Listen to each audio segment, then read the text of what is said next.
आप सभी को मेरा नमस्कार। आपके मंजिल के सफ़र में आप सबका स्वागत है। तो आज हम एक ऐसे विषय के साथ मिल रहे हैं जिसकी प्रशंसा सिर्फ अपने देश में नहीं हुई बल्कि देश के बाहर भी इसकी बहुत प्रशंसा हुई है। बहुत से विदेशों के देशों ने इसे अपनाया और इसे एक अच्छा उद्देश्य माना प्रगति के लिए। तो उस विषय का नाम है स्वच्छ भारत मिशन, जिसके बारे में अभी हम पढ़ेंगे। ठीक है, इसके बारे में पढ़ेंगे, साथ ही साथ इसके प्रेजेंट सिचुएशन क्या है उसके बारे में भी हम पढ़ेंगे। ओके, तो देखते हैं। तो ये इनिशिएट किसने किया था? गवर्नमेंट ऑफ इंडिया ने इसे इनिशिएट किया था इसका। ठीक है, इसे लागू किया था। डेट क्या है ये बहुत इंपॉर्टेंट है, आप इसे याद कर लीजिएगा। 2 अक्टूबर 2014। सिर्फ याद, अभी इसको याद मत करिए, साथ ही साथ लिखते भी चलिए, क्योंकि थोड़ा दिन बाद आप भूल सकते हैं। तो नोट्स आप डायरेक्ट बनाते हुए चलिए, मैंने पॉइंट वाइज इसलिए समझाया है। ठीक है, तो 2 अक्टूबर 2014 को इसको लागू किया गया था एट राजघाट। तो कमेंट सेक्शन में मुझे ये बताइएगा कि राजघाट जो है वो किसकी समाधि स्थल है। ठीक है, ज़रूर कमेंट करिए। New Delhi by prime minister Narendra Modi के द्वारा। किस लिए? To eliminate open defecation. Open defecation का मतलब क्या होता है? ओपन डिफिकेशन का मतलब होता है कि आप खुले में स्वच्छ नहीं कर सकते हैं। ठीक है, तो एलिमिनेट किया गया ओपन डिफिकेशन को कि आप खुले में स्वच्छ नहीं कर सकते हैं। And to improve soil waste management, और कचरा जो हम इधर उधर फेंकते हैं उस चीज़ के ऊपर भी इम्प्रूव किया जाए कि उसे आप ऐसे ना फेंके, उसके ऊपर भी बहुत से मैनेजमेंट हो कि किधर आप गीला कचरा फेंकेंगे, किधर सूखा कचरा फेंकेंगे, किधर प्लास्टिक फेंकेंगे, किधर जो डिग्रेडेबल है उसे फेंकेंगे। तो इस चार चीज़ों को इसमें रखा गया। इसके 2 फेज थे टोटल, फेज 1 और फेज 2। फेज 1 जो था 2 अक्टूबर 2014 से लेके 2 अक्टूबर 2019 तक चला। ठीक है, और 2019 में इसे समाप्त कर दिया गया। सेकेंड फेज जो था वो बिटवीन 2020 टू 21 एंड 24 टू 25 होगा। इसके बारे में हम डिटेल में आगे देखते हैं। ठीक है, तो the mission was split into 2। इस मिशन को 2 भागों में बांटा गया। एक था रूरल एरिया में और एक था आपका अर्बन एरिया में। रूरल एरिया में जो था इसे क्या कहा गया? SBM ग्रामीण। SBM का मतलब होता है स्वच्छ भारत मिशन, इसे शॉर्ट में लिखा गया है। SBN ग्रामीण मतलब जो ग्रामीण इलाकों में देखभाल करेगा कि वहाँ स्वच्छता कितना है, वहाँ टॉयलेट कितने बनाए गए, ओपन डिफिकेशन नहीं हो, ये सारी चीज़ को लिए देखा जाएगा। और इसका फिनेंस कौन करेगा और मॉनिटर कौन करेगा? Ministry of drinking water and sanitation. ये बहुत याद रखिएगा, ये जो मिनिस्ट्री है ये इस चीज़ का देखभाल करेगा कि वहाँ पे कितना फिनेंस की ज़रूरत है, कितना काम हो रहा है।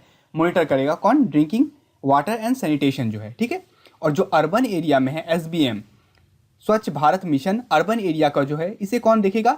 Ministry of housing and urban affairs इसे देखेगा। ठीक है, तो इस दोनों चीज़ को आप लिखते हुए चलिए, याद भी कर लीजिए। उसके बाद ये जानना जरूरी है कि इसका ऑब्जेक्टिव क्या था। स्वच्छ भारत जो मिशन था इसका ऑब्जेक्टिव क्या था? ये शॉर्ट क्वेश्चन के लिए पूछते हैं, बहुत जगहों में आपसे ये क्वेश्चन पूछा जाता है कि what are the objective of Swachh Bharat अभियान। ठीक है, तो आपको ये याद कर लेना होगा, ये स्वच्छ भारत मिशन भी बोलते हैं। तो क्या था? Construction of individual cluster and community toilets. Toilets का बनाना है क्लस्टर लेवल पे, इंडिविजुअल आपके घर पे, और कम्युनिटी बहुत सारे लोगों के मिला के जो टॉयलेट बनते हैं कम्युनिटी टॉयलेट, उस तरीके के टॉयलेट के कंस्ट्रक्शन के लिए है। ठीक है, ये इसका उद्देश्य था। सेकेंड क्या था? Eradication of the manual scavenging. तो eradication of the manual scavenging का मतलब होता है कि वो, इसे ध्यान से सुनिएगा, वो लोग जो क्या करते हैं अपने हाथों से कचरे को उठाते हैं या नाली को साफ करते हैं या लैट्रिन का टैंकी को जो साफ करते हैं अपने हाथों से या छोटे टूल्स का मदद लेके, तो उन सारी चीज़ों को इरेडिकेशन, उन सारी चीज़ों को बंद किया जाए। टू एलिमिनेट और रेड्यूस ओपन डिफिकेशन। आप खुले में स्वच्छ नहीं कर सकते हैं। Open defecation is one of the main causes of death of the thousands of children each year. तो क्या है, अगर हम ओपन में स्वच्छ करते हैं तो इससे क्या होते हैं? बहुत सारी बीमारियां फैलती है, जिससे हर साल हजारों बच्चे मारे जाते हैं। तो इस वजह से इसका मेन उद्देश्य था कि आप ओपन में डिफिकेशन नहीं कर सकते हैं। पब्लिक अवेयरनेस, ये कैसे बढ़ेगा? ऐसा तो नहीं है कि सिर्फ सरकार ने बना दिया और ये नियम इंप्लीमेंट हो गया, ऐसा तो नहीं होता है। लोगों को अवेयर भी करना पड़ेगा कि आपको खुले में स्वच्छ नहीं करना है, आपको लैट्रिन या टॉयलेट का यूज़ करना ज़रूरी है। ठीक है, ये सारी चीज़ों को इसमें अवेयर भी किया जाएगा लोगों को। नेक्स्ट क्या था? Village to keep clean with soil and liquid waste management. Village के जितने भी लोग थे उनको ये चीज़ भी जागरूक किया गया कि आप जितने भी सॉलिड और लिक्विड वेस्ट को अलग अलग करें। ठीक है, उसे एक जगह में मिला के न रख दे। सॉलिड वेस्ट को आप फिर क्या कर सकते हैं, उसे डिकम्पोज करके सॉइल में मिला सकते हैं। लिक्विड वेस्ट जो है, जो गंदा पानी, उसे अलग से उसको सीवेज ट्रीटमेंट करके उसका उसे मतलब साफ पानी में ना मिलाए, जिससे इकोसिस्टम में वो खराब ना हो। तो ये भी इसका ऑब्जेक्टिव था। आगे देखते हैं क्या ऑब्जेक्टिव था। टू ले water pipeline in the village, जितने भी गांव हैं उनमें क्या किया जाए, पाइपलाइन, जो वाटर पाइपलाइन है उसका बिछाव किया जाए। Ensuring water supply to all the household by 2019। तो ये भी उद्देश्य था स्वच्छ भारत मिशन जो 2040 में इनिशिएट हुआ था। उसका ये भी मकसद था कि हर घर में 2019 तक पाइपलाइन के द्वारा पानी को पहुंचाया जाएगा। Okay, to make India open defecation free by 2019। तो ये भी उद्देश्य था कि 2019 तक इंडिया को एक ओपन डिफिकेशन, मतलब कोई भी अब खुले में शौच नहीं करेगा, सबके घर में टॉयलेट बाथरूम की सुविधा प्रोवाइड की जाएगी गवर्नमेंट के द्वारा। ओके, तो ये चीज़ का उद्देश्य था जिसे हमने हासिल भी किया। By providing access to toilet to facility to all, हर किसी को ये प्रोवाइड किया जाए।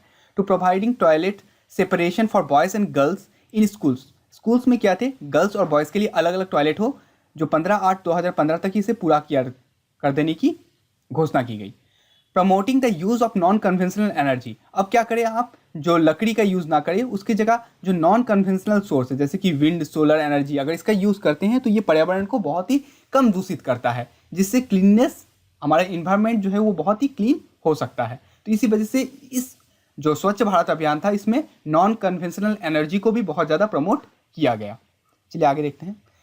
अब हमने देख लिया कि क्या क्या चीज़ स्वच्छ भारत अभियान के तहत किए गए या क्या क्या उसमें उद्देश्य था, लेकिन अब इसको थोड़ा क्रिटिकली एनालाइज करते हैं कि क्या क्या चीज़ इंप्लीमेंट हुआ, कितने सारे चीज़ इसके हमने पॉजिटिव एक्सपेक्ट पढ़ लिया, अब इसके नेगेटिव एक्सपेक्ट को भी पढ़ते हैं।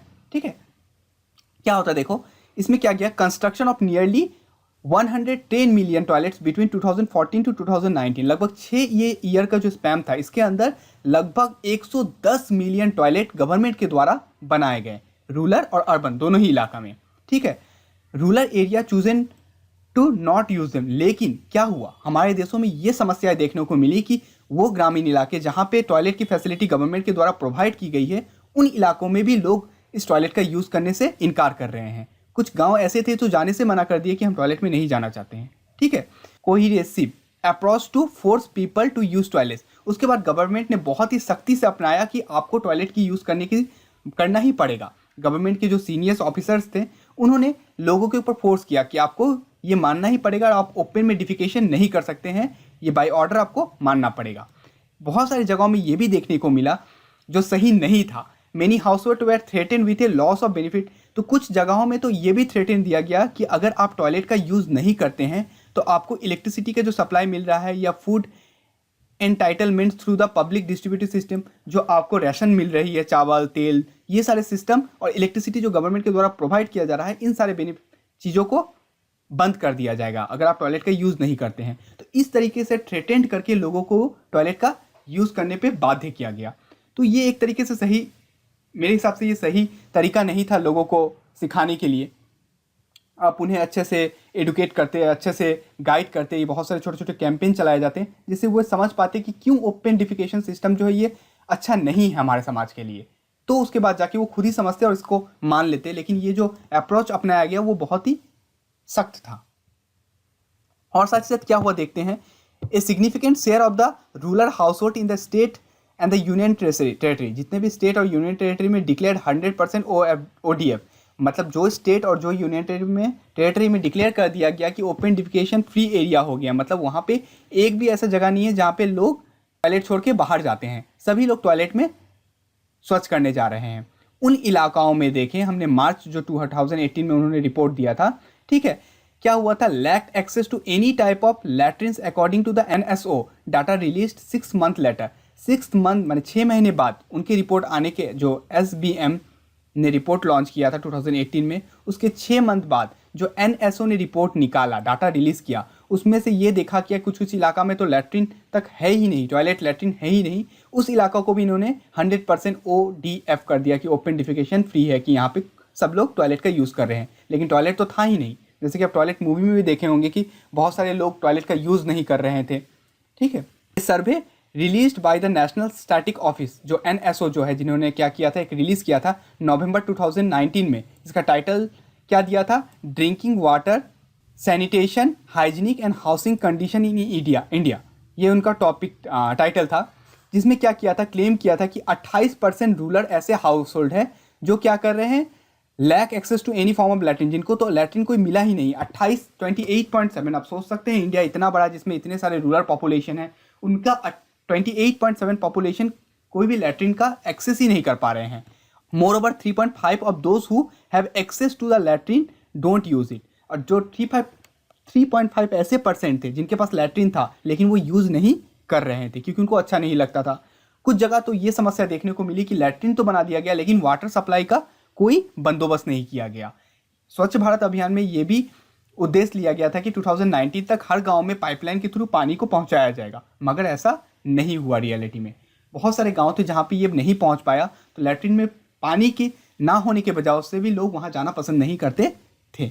ये भी इसका एक क्रिटिकली डिसएडवांटेज है। ठीक है, साथ ही साथ क्या हुआ, ओपन डिफिकेशन फ्री स्टेट, कुछ ऐसे स्टेट हैं जिन्होंने इसे माना और वो रियलिटी में वो फ्री हो गए, जहाँ पे हर कोई टॉयलेट में जाता है, कोई ओपन में स्वच्छ नहीं करता है। जैसे सिक्किम, हिमाचल प्रदेश, केरला, उत्तराखंड और भी एक दो स्टेट हैं जिसमें पूरे तरीके से ओपन डिफिकेशन फ्री स्टेट ये कहलाने लग गए। लेकिन कुछ स्टेटों का इसमें परफॉर्मेंस जो था बहुत पुअर देखने को मिला, मतलब बहुत अच्छा नहीं था उनका परफॉर्मेंस। जैसे कि बिहार, एमपी, ओडिशा, असम, यहाँ पर भी गवर्नमेंट ने फैसिलिटी प्रोवाइड किए, लेकिन ये स्टेट के लोग, जैसे कि मैंने पहले आपको बता चुका कि कुछ मानने के लिए नहीं तैयार थे, कुछ जाते नहीं है होने के बावजूद, कुछ में पानी की कमी थी, इस वजह से ये लोग कुछ लैग बिहाइंड रह गए, ये पीछे थोड़े छूटते चले गए।